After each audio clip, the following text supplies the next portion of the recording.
Parliament में BJP MP Ramesh Bidhuri के मुसलमानों पर दिए बयान पर शफीकुर रहमान बर्क ने सख्त ऐतराज जताया है। बर्क ने कहा है कि बिधूड़ी ने पार्लियामेंट में मुस्लिम कौम को जलील किए जाने का काम किया है। उन्होंने कहा है कि पार्लियामेंट की अपनी गरिमा और मर्यादा है और नफरत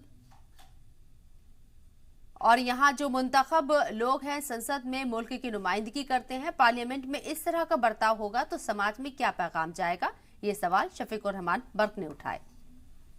अपने मुल्क के लिए जो उनका मैसेज हो, इससे मुल्क का सुधार हो और आपस में इत्तेहाद और एकजुटता बढ़े, लेकिन बजाय इसके इस किस्म के अल्फाज इस्तेमाल करना जो बिल्कुल अनपार्लियामेंट्री लैंग्वेज है और इंसानियत के भी खिलाफ है। ये तो सड़कों पर लोग गालियाँ जो जो जो अनकल्चर्ड होते हैं वो लोग गालियाँ बकते हैं, ऐसे करते हैं। तो ये अमल जब पार्लियामेंट के अंदर किया जाएगा तो समाज के ऊपर क्या असर पड़ेगा।